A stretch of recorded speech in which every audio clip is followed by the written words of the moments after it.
আসসালামু আলাইকুম ওয়া রাহমাতুল্লাহি ওয়া বারাকাতুহু। আলহামদুলিল্লাহি রাব্বিল আলামিন ওয়াসসালাতু ওয়াসসালামু আলা আশরাফিল আম্বিয়া ওয়াল মুরসালিন নবিয়িনা মুহাম্মাদিন ওয়া আলা আলিহি ওয়া আসহাবিহি আজমাইন। সম্মানিত দর্শকবৃন্দ, আমরা গত কয়েকটি পর্বে আলোচনা করছিলাম ইমাম আবু জাফর তাহাবী রাহমাতুল্লাহি আলাইহি রচিত বয়ান ইতিকাদ আহলে সুন্নাহ ওয়াল জামাআহ এই কিতাবটির একটি অংশ নিয়ে। এখানে আমাদের ইমাম বলছিলেন ওয়া নু'মিনু বিল বাসি ওয়া জাযাইল আমাল ইয়াউমুল কিয়ামা, যে কিয়ামতের দিন যে মানুষের আমলের প্রতিদান দেওয়া হবে এবং পুনরুত্থান সংগঠিত হবে, সেই বিষয়ে আমরা ঈমান রাখি।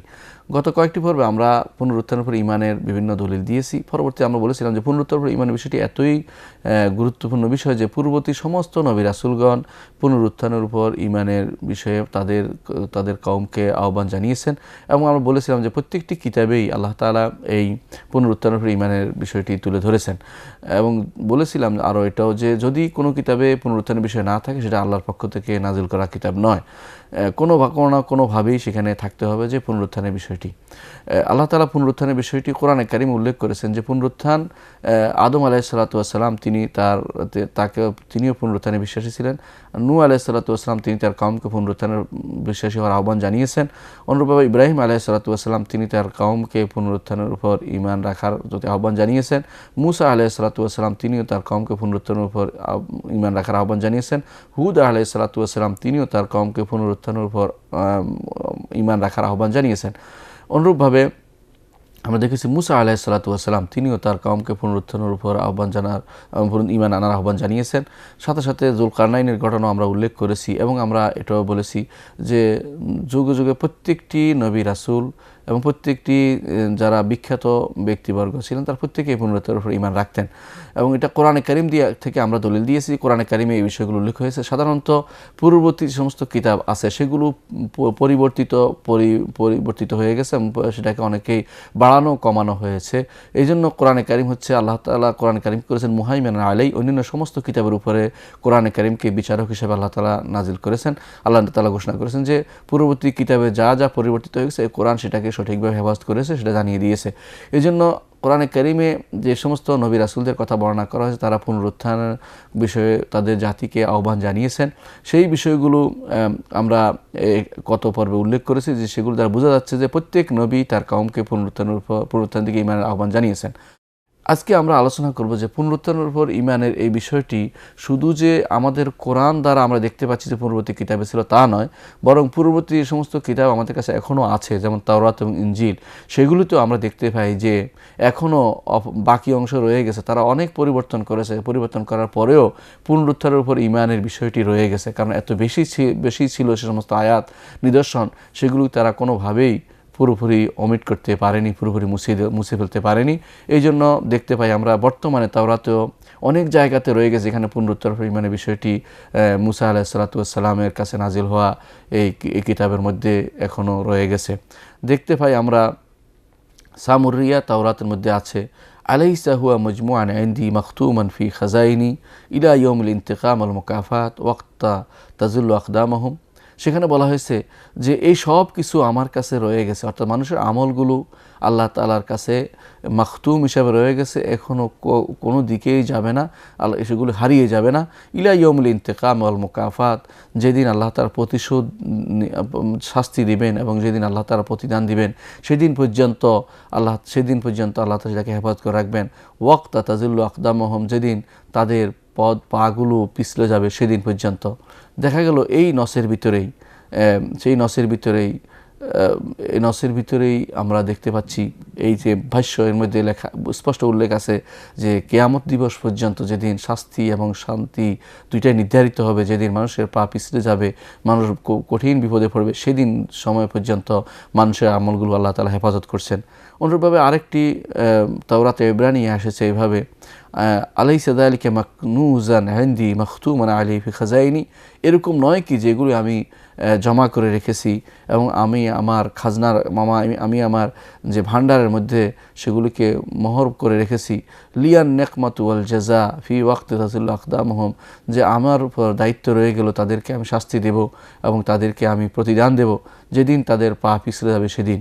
সেখানেও এই নসও আমরা দেখতে পাই যে আল্লাহ তাআলা কিয়ামত সংঘটিত করবেন, এটা তাওরাতে আছে এবং কিয়ামতের মধ্যে তাদেরকে শাস্তি এবং শান্তি দুইটা নির্ধারণ করা হবে। যে ভালো কাজ করবে তার জন্য থাকবে শান্তি, আর যে খারাপ কাজ করবে তার জন্য থাকবে শাস্তি। এখানে দুনিয়ার বুকে শাস্তি এবং শান্তি দুইটা পরিপূর্ণভাবে পাওয়া যাবে না, সেটাই সত্য বলে প্রমাণিত হলো। যে দুনিয়ার বুকে যতটুকুই পাওয়া যায় তার বাইরে আখিরাতে তার জন্য পরিপূর্ণ শাস্তি এবং শান্তির ব্যবস্থা আল্লাহ তাআলা রেখেছেন। অনুরূপভাবে সিফরে দানিয়ালে আমরা দেখতে পাই যে সিফরে দানিয়ালে এসেছে কাসীরুনা মিনার রাকিদিন তাহতা তুরাব ইয়াস্তায়কিদুন হাউলা ইলাল হায়াতিল আবাদিয়া ওয়া হাউলা ইলাল আর ওয়াল ইস্তিরাল আবাদি। সিফরে দানিয়ালের মধ্যে স্পষ্ট উল্লেখ আছে, যেটা আমরা অর্থ করলে বুঝতে পারবেন। সেখানে বলা হয়েছে কাসীরুনা মিনার রাকিদিন তাহতা তুরাব ইয়াস্তায়কিদুন, আজ যারা মাটির নিচে শুয়ে আছে তাদের অনেকেই তারা সে সময় জাগ্রত হবে। হাউলা ইলাল হায়াতিল আবাদিয়া, তাদের একটি গোষ্ঠী থাকবে যা চিরস্থায়ী ভালো জীবনের দিকে তারা যাবে। ও হাউলা ইলাল আর, আরেকটি গোষ্ঠী থাকবে তারা অপমানজনক জীবনের দিকে যাবে, যেখানে অপমান থাকবে, চিরস্থায়ী অপমান তাদের জন্য অপেক্ষা করছে, সেখানে তারা যাবে। তাহলে বোঝা গেল যে যারা মাটির নিচে শুয়ে তারা পুনরুত্থিত হবে। পুনরুত্থিত ইস্তায়কিদুন অর্থই পুনরুত্থান হওয়া, যে জাগ্রত হওয়ার অর্থ পুনরুত্থিত হবে এবং তারা আল্লাহর সামনে নিতে হবে। সেখানে আল্লাহ তাআলা তাদেরকে ভাগ করে দিবেন, কাউকে চিরস্থায়ী জাহান্নামে দিবেন, কাউকে চিরস্থায়ী জান্নাতে দিবেন। সিফরে দানিয়ালে সেটা এসেছে, সেটাও প্রমাণ করে যে পুনরুত্থানের দিবসের এই বাণী আল্লাহ তাআলা পূর্ববর্তী সমস্ত নবী রাসূলকে পুনরুত্থানের ঈমানের জন্য নির্দেশনা দিয়েছেন এবং তারা তাদের কওমকে পুনরুত্থানের উপর ঈমানের আহ্বান জানিয়েছেন। আরেকটি জিনিস আমরা দেখতে পাই সিফরুল মাজামিরে, যেটাকে অনেক সময় সিফরে দাউদও বলা হয়। সেখানে আছে, উল্লেখ আছে মাসালুল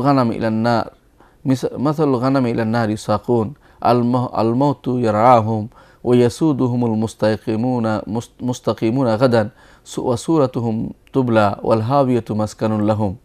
বলছে যে তার মাসালুল গানাম ইলান্নার ইসাকুন, তারা ছাগলের মতো জাহান্নামের দিকে তাদেরকে হাঁকিয়ে নেওয়া হবে। মৃত্যু তাদেরকে লালন পালন করছে এবং সেদিন তাদেরকে যারা সঠিক পথে চলবে সেদিন তারা তাদের নেতৃত্ব দেবে। ভালো মানুষগুলোই সেদিন নেতৃত্বের আসনে থাকবে এবং তারা মারা গেলেও তারা নেতৃত্বের আসনে তারা থাকবে, যদিও তাদের বর্তমান সুরতে তারা থাকবে না, মারা যাবে। কিন্তু যারা খারাপ অবস্থায় থাকবে তারা সম্পূর্ণরূপে তারা নিঃশেষিত হবে, কিন্তু তাদের জায়গা হবে হাউইয়া, দোজকে তাদের জায়গা হবে, সেখানে তাদের স্থান হবে। সেখানে উল্লেখ আছে, বুঝতে পারলাম যে হাশরের মাঠে তাদের নেওয়া হবে। জাহান্নামে একটি গোষ্ঠী যাবে, ভালো অবস্থায় একটি গোষ্ঠী থাকবে। এই সিফের মধ্যে আল্লাহ তাআলা উল্লেখ করেছেন এবং এখনও বাকি এই জিনিসগুলো বাকি আছে। তাহলে আমরা দেখতে পেলাম যে তাওরাতের মধ্যে আল্লাহ তাআলা উল্লেখ করেছেন, আখিরাতের কথা বিভিন্নভাবে উল্লেখ করেছেন। তার মধ্যে তিনি জান্নাত এবং জাহান্নামে কারা যাবে সেটাও উল্লেখ করেছেন এবং তাদের কি অবস্থা হবে, কোন কারণে জান্নাতে যাবে, কোন কারণে জাহান্নামে সেটা উল্লেখ করেছেন। তাওরাতের নবীগণ তাদের জাতিকে সেদিকে আহ্বান জানিয়েছেন। আমরা দেখতে পাই তাওরাত না শুধু ইনজিলেও যে ইনজিল অপভ্রংশ ইনজিল, যে ইনজিল ঈসা আলাইহিস সালাম পাওয়া যায় না, সেই ইনজিল তো এখন পাওয়া যায় না। কিন্তু যে ইনজিল 4 জন লিখেছেন, লুক, মথি হতে যোহন, এরা যারা এই ইনজিল লিখেছে তাদের নিজস্ব ইনজিলের ভিতরে এখনও কিছু কিছু জিনিস ধিকি সেই ইমানের বিষয়গুলো রয়ে গেছে, যে ইমানের এখনও আলো জ্বলছে, যেখানে উল্লেখ আছে যে আখিরাতের উপর ঈমান আনতে হবে এবং সে আখিরাতের উপর ঈমানের বিষয়টি সেখানে উল্লেখ আছে। আযাবুল কবরের কথা উল্লেখ আছে, যেমন বলা হয়েছে ফাকাদ এসেছে ওয়া মাতাল গানি ওয়া দুফিনা ফারাফা আইনাইহি ফিল হাওয়াইয়াতি ওয়া ফিল আযাব, যে ধনী ব্যক্তিটি মারা গেল, তাকে দাফন করা হলো, সে ধনী ব্যক্তি তার দুচোখ উঠালো, জাহান্নামের মধ্যে সে আযাবের মধ্যে সে অবস্থান করছে। অর্থাৎ মৃত্যুর পরে মৃত ব্যক্তিকে জাহান্নামে নেওয়া হচ্ছে। সেই ব্যক্তি ধনী ছিল, ধনবান ছিল, পয়সাওয়ালা ছিল, সে সামর্থ্যবান ছিল, কিন্তু সে দুনিয়ার বুকে ঈমান আনে না বলে তার শাস্তি জাহান্নামে, তার শাস্তি হচ্ছে কবরের মধ্যে, সেটা উল্লেখ আছে। তাহলে বোঝা গেল কবরের শাস্তির কথাটি এই ইনজিলে লুকাতে এসেছে, লুক লিখিত সুসমাচারে এসেছে। অনুরূপভাবে ইনজিলে মাত্তাতে এসেছে ফাইন আরসারাতকা ইয়াদাকা আও রিজলাকা ফাকতারহা ওয়ালকিহা আনকা খায়রুল লাকা আন তাদখুল হায়াতা আরাজা ওয়া আকতার মিন আন তুলকা ফিন্নার আবাদিয়া ওয়ালাকা ইয়াদানি আও রিজলানি। সেখানে ইনজিলে মাত্তাতে এসেছে যে তোমার হাত এবং তোমার পা যদি তোমাকে বিপদগামী করে তাহলে সেটা কেটে ফেলো এবং সেটা তোমার থেকে না থাকাই তোমার জন্য উত্তম। কেন উত্তম? এই জন্য যে তুমি যদি কোনো অন্ধ তুমি যদি কোনো খঞ্জ এবং তুমি হাত কাটা পা কাটা অবস্থায় উঠো, সেটা তোমার জন্য উত্তম। সেটা যদি জাহান্নামে যাও, তা থেকে তোমার হাত পা নিয়ে জাহান্নামে যাওয়া থেকে তোমার হাত পা না থাকা অবস্থায় জান্নাতে যাওয়া, আল্লাহ তাআলা সন্তুষ্ট যাওয়া তোমার জন্য উত্তম। এটা ইনজিল মাত্তাতে উল্লেখ করা হয়েছে। তাহলে বোঝা গেল ইনজিল মাত্তাতেও আখিরাতের কথা স্মরণ করে দেওয়া হচ্ছে যে আখিরাতে হবে এবং আখিরাতের উপর ঈমান আনতে হবে। এই বিষয়টি পূর্ববর্তী সমস্ত কিতাবে উল্লেখ করা হয়েছে। তার মধ্যে ইনজিলে বার্নাবাতে খুব বেশি এসেছে। সেখানে স্পষ্ট উল্লেখ আছে যে যারা জান্নাতে যাবে তারা পান করবে, তারা সেখানে খেতে পাবে এবং সেখানে তারা পেশাব করবে না, পায়খানা করবে না, কারণ তাদের পেশাব পায়খানার সেই ময়লা, তাদের সেখানে জান্নাতে কোনো স্থান নেই। এই কথাগুলো ইনজিলে বার্নাবাতে স্পষ্টভাবে উল্লেখ আছে, কিন্তু ইনজিলে বার্নাবাতে তারা ঈমান আনে না, নাসারা, সেজন্য আমরা সেটা বেশি করে উল্লেখ করলাম না। এর মধ্যে আরেকটি জিনিস আমাদের জানা দরকার যে ইহুদিরা কিন্তু এখনও আখিরাতের উপর ঈমান রাখে এবং নাসারাদের মধ্যে একটি গোষ্ঠী আখিরাতের উপর ঈমান রাখে, কিন্তু বেশিরভাগই তারা মনে করে যে আখিরাত পুনরুত্থান ঘটবে না। এই জন্য তারা দুনিয়ার বুকে ফিতনা ফাসাদ তারা চালিয়ে যাচ্ছে। মূলত আখিরাতের উপর ঈমান যদি না থাকে, মানুষ যাচ্ছে তা করে বেড়াতে পারে, কারণ মানুষ মনে করে যে যেভাবে পারি সেভাবে মানুষকে যদি আক্রমণ করে আমি দুনিয়ার জীবনটাই তাদের সব কিছু, তখন তারা সব কিছু করে বলবে, ভুল করবে, অন্যায় করবে। কিন্তু তারা যদি আখিরাতের উপর ঈমান রাখতো, সে ভুলও করবে না, অন্যায় করবে না। এই জন্য পূর্ববর্তী নবী রাসূলগণ যে দিকে আহ্বান জানিয়েছেন, প্রত্যেক নবী যে এই জিনিসটির প্রতি আহ্বান জানিয়েছেন তা হচ্ছে আল্লাহর উপর ঈমান এবং আখিরাতের উপর ঈমান। এই দুইটা জিনিসের উপর তারা প্রত্যেকে জোর দিয়েছেন। এই জন্য আমরা কোরআনে কারিমে প্রায় জায়গায় দেখি ইউমিনুনা বিল্লাহি ওয়াল ইয়াউমিল আখির, আল্লাহর উপর ঈমান রাখে, আখিরাতের উপর ঈমান রাখে, এটা দেখি। রাসূলুল্লাহ সাল্লাল্লাহু আলাইহি ওয়াসাল্লাম নিজেও তিনি বলেছেন, মান কানা ইউমিনু বিল্লাহি ওয়াল ইয়াউমিল আখির, যে কেউ আল্লাহর উপর ঈমান রাখবে এবং আখিরাতের উপর ঈমান রাখবে। আখিরাতের উপর ঈমান তিনি আলাদাভাবে উল্লেখ করেছেন, কারণ এটা মানুষ সুদূর পরাহত মনে করে, অনেকে সেটাকে মুখে বললেও বাস্তবে বিশ্বাস করে না। এই জন্য মানুষ অন্যায় করে যাচ্ছে। এই অন্যায়গুলো আরও অনেক অন্যায়ের দিকে মানুষকে নিয়ে যাচ্ছে। এই জন্য প্রত্যেকটি ঈমানদার আখিরাতের উপর ঈমান আনবে, এটাই স্বাভাবিক। আমরা এখন আলোচনা করব যে দুনিয়ার বুকে ঈমান আনতে হবে আখিরাতের উপরে, এটাই বাস্তব, এবং পুনরুত্থান হবে, এটাই বাস্তব। কিন্তু তারপরেও অনেকেই আখিরাতের উপরে ঈমান আনে না। এরা কারা? এরা তিন শ্রেণীর লোক আখিরাতের উপরে ঈমান আনে না। প্রথম শ্রেণী হচ্ছে ফালাসিফা, দার্শনিক যারা। তারা মনে করে যে আখিরাতের উপরে ঈমান কীভাবে সম্ভব, যে সব মানুষ যখন মাটি হয়ে যাবে তারা আবার কিভাবে পুনরুত্থিত হবে বা কেন হবে। কারণ দার্শনিকরা আসলে আল্লাহর উপর বিশ্বাসী নয়। তারা সেই কথাই বলে যা তখনকার সময় বা প্রত্যেক নবী রাসূলদের যুগে যারা নাস্তিক ছিল, যে নাস্তিকরা যা বলতো এরাও তাই বলে। তারা বলে মাহিয়া ইল্লা হায়াতুনা দুনিয়া নামুত ওয়া নাহিয়া ওয়া মা নাহনু মাবউসিন, এই জীবনেই আমাদের জীবন, এই জীবনের পরে আর কোনো জীবন নেই। তারা এটা বলতে থাকে। এই জন্য সমস্ত দার্শনিক, যত দার্শনিক আছে, সবাই আখিরাতের উপর ঈমানে তাদের ঘাটতি রয়েছে। তারা আখিরাতের উপর ঈমান রাখে না। এই জন্য প্রথম যারা পুনরুত্থানে অবিশ্বাসী তারা হচ্ছে এই নাস্তিক গোষ্ঠী বা এই দার্শনিক গোষ্ঠী। এই দার্শনিক গোষ্ঠীর মূল হচ্ছে গ্রিক দর্শন। যারা বিশ্বাসী তারা এই আখিরাতের উপর ঈমান রাখে না। অনুরূপভাবে গ্রিক দর্শন দ্বারা প্রভাবিত যারা আছে, আমাদের মুসলিম দার্শনিকদের মধ্যে মুসলিম নামধারী কিছু দার্শনিক ছিল যারা গ্রিক দর্শনকে সম্পূর্ণরূপে সত্য মনে করত। তারাও আখিরাতের উপর বিশ্বাসী ছিল না। এবং বর্তমান সময়ে যারা বড় বড় দার্শনিক তথাগত দর্শন শাস্ত্র নিয়ে অধ্যয়ন করে, অনেকেই তারা মনে করে যে ঈমান বিল গায়েবের বিষয়ে তারা ঈমান রাখে না। এই জন্য দর্শন অর্থই হচ্ছে যা দেখে তাতে বিশ্বাস করা, যা দেখা যায় না, যা প্রমাণ করা যায় না তারা বিশ্বাস করে না। যেহেতু আখিরাতের উপর ঈমানের বিষয়টি ঈমান বিল গায়েব, গায়েবের উপর ঈমানের বিষয়, আর দর্শন শাস্ত্রে গায়েবের উপর ঈমান এর কোনো স্থান নেই, এই জন্য তারা এই গায়েবের উপর ঈমান রাখে না। সেই জন্য তারা আখিরাতের উপর ঈমান রাখে না এবং পুনরুত্থানের উপর তারা ঈমান আনয়ন করে না। আখিরাতের উপর ঈমান আনে যে সমস্ত দার্শনিকগণ, তাদের ব্যাপারে আল্লাহ তাআলা কোরআনে কারীমে উল্লেখ করেছেন। আল্লাহ তাআলা বলছেন, ওয়া আকসামু বিল্লাহি জাহদা ঈমানিহিম লা ইয়াবআসুল্লাহু মান ইয়ামুত। তারা আল্লাহর নামে শপথ করে বলছে যে আল্লাহ তাআলা মৃত মানুষকে জীবিত করবেন না। আল্লাহ তাআলা বলছেন যে তারা আরও বলে থাকে, ওয়াকালু মা হিয়া ইল্লা হায়াতুনা দুনিয়া নামুতু ওয়া নাহইয়া ওয়া মা ইহলিকুনা ইল্লা দাহরু ওয়া মা লাহুম বিযালিকা মিন ইলমিন ইন হুম ইল্লা ইয়াজুন্নুন। যে তারা আরও বলে যে এই তো আমাদের দুনিয়ার জীবন, এতে আমরা জীবিত হয়েও মারা যাই, এই যোগ সময় আমাদেরকে মৃত্যু ঘটায়, অর্থাৎ এই সময়ের কারণে মরে যায়। ওমা আল্লাহুম বিযালিকা মিন ইলমিন, আল্লাহ বলছেন তাদের কোনো ইলমের কথা নয়, জ্ঞানের কথা নয়, তারা না জেনে কথা ধারণা করে কথা বলছে, অবশ্যই পুনরুত্থান সংঘটিত হবে। তারপর আল্লাহ তাআলা আরও বলছেন তাদের মধ্যে এক গোষ্ঠী আছে বলে দরাবা লানা মাসালান ওয়া নাসিয়া খালকা, তার মধ্যে একদল আছে যারা আমার জন্য উপমা পেশ করে এবং নিজের সৃষ্টিকে ভুলে যায় যে তারা সৃষ্ট, বরং তারা বলে থাকে মান ইউহয়িল ইযামা ওয়া হিয়া রামীম, যে পচা হাড় আবার কিভাবে জীবিত হবে, কেন জীবিত হবে, তার প্রয়োজনীয়তা কী। তারপর তাদের মধ্যে আরও বলে থাকে ওয়াকালু আইযা কুন্না ইযামা ওয়া রুফাতান আইন্না লামাবউসুনা খালকান জাদীদা, তারা বলে থাকে যে এই আমরা যখন হাড় হয়ে যাব এবং পচা পচা মাটি হয়ে যাব, তো বা মাটিতে আমরা মিশে যাব, তখন কি আমরা আবার পুনরুত্থিত হব।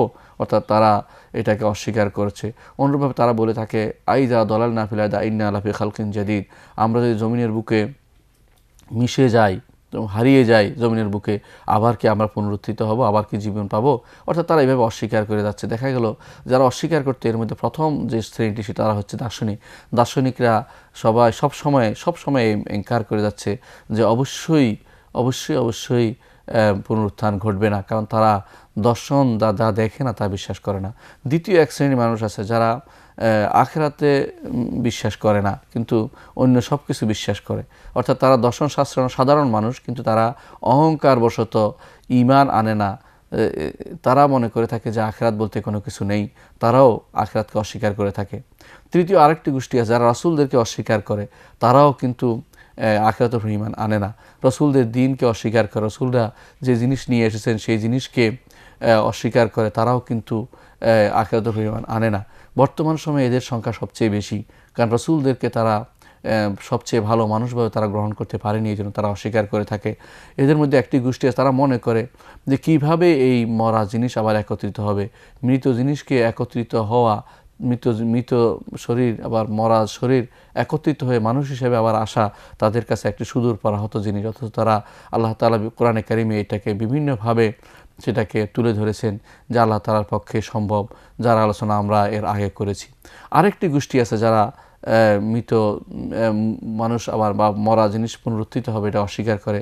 তারা হচ্ছে যারা জন্মান্তরবাদে বিশ্বাসী, তারা সুখ যাদেরকে বলা হয়, যারা জন্মান্তরবাদে বিশ্বাসী, তারা মনে করে যে সাইক্লিং চলতেছে, অর্থাৎ আমি মরে গেলে আরেকটি ইয়াতে জন্ম হবে, এইভাবে জন্ম এবং মৃত্যু চলতে থাকবে, সেটা কোনোদিন শেষ হবে না। এই গোষ্ঠী কারা? এই গোষ্ঠীর মধ্যে সবচেয়ে বড় যারা এই কাজটি করে তারা হচ্ছে হিন্দু, বৌদ্ধ। তারা মনে করে থাকে যে পুনরুত্থান ঘটবে না, বরং মানুষ মরে যাওয়ার পরে, একটা মানুষ যদি মরে যায় তার আত্মাটা আরেকটা প্রাণীর ভিতরে ঢুকে যায়, সেখান থেকে কত 64,000 বছর পরে, 64,000 জন্মের পরে আবার মনুষ্য জন্মগ্রহণ করে। এটা হিন্দুদের বিশ্বাস, এটা বৌদ্ধদের বিশ্বাস কাছাকাছি। এভাবেই একটি বিরাট গোষ্ঠী মনে করে যে পুনরুত্থান ঘটবে, তবে পুনরুত্থান একবার নয়, বারবার হতেই থাকবে। অর্থাৎ যারা এই যে একটা আবর্তন হতে থাকবে, তারা মনে করে যাকে বলা জন্মান্তরবাদ বা পরপর জন্ম হতেই থাকবে, এই জন্মের কোনো শেষ নাই, তারা মনে করে থাকে। এরাও আখিরাতে বিশ্বাস করে না, আল্লাহর সামনে হিসাব দিতে বিশ্বাস করে না। তারা মনে করে যে এই জন্মে পাপ করলে পরজন্মে এই জন্ম ঘটবে, পরবর্তী আবার নতুন করে আরেকটি প্রাণীর ভিতরে এসে সে শাস্তি ভোগ করতে হবে। এটা এদেরকে বলা হয় জন্মান্তরবাদে বিশ্বাসী। এরা এই ভুলগুলি করছে, এরা হিন্দু, বৌদ্ধ, এরা তেমনিভাবে এদের মধ্যে একটি বিরাট গোষ্ঠী, মুসলিমদের নামধারী একটি গোষ্ঠীও কিন্তু এই আকীদায় বিশ্বাস করে থাকে। শিয়াদের একটি গোষ্ঠী বিশ্বাস করে যে জন্মান্তরবাদে বিশ্বাস করে। অনুরূপভাবে যারা বোহরা আছে তাদের একটি গোষ্ঠী বিশ্বাস করে থাকে। যারা মুসলিমদের মধ্যে যারা ইসমাইলিয়া ফেরকা, এরাও কারামাতা ফেরকা, তাদের মধ্যে একটি গোষ্ঠী জন্মান্তরবাদে বিশ্বাস করে থাকে। এরা প্রত্যেকেই পথভ্রষ্টতার মধ্যে আছে। মুসলিমরা প্রত্যেকে বিশ্বাস করে যে আল্লাহ তাআলা অবশ্যই পুনরুত্থান ঘটাবেন। এই পুনরুত্থানের মাধ্যমে আরেক জগতে আমরা প্রবেশ করলাম, যেই জগতের আলোচনা আমরা পরবর্তী বিভিন্ন পরে বিস্তারিত আলোচনা করব, যে পুনরুত্থান কীভাবে আল্লাহ তাআলা সংগঠিত করবেন এবং পুনরুত্থানের পরে প্রথম কী কাজ হবে, পুনরুত্থানের পরে তারপর আল্লাহ তাআলা কী করবেন, এই ধারাবাহিক বর্ণনা ইনশাআল্লাহ পরবর্তী পর্বে আলোচনা হবে। ততক্ষণ আল্লাহ তাআলা আপনাদেরকে সুস্থ রাখুন। ওয়া আখিরু দাওয়ানা আলহামদুলিল্লাহি রাব্বিল আলামিন। আসসালামু আলাইকুম ওয়া রাহমাতুল্লাহি ওয়া বারাকাতুহু।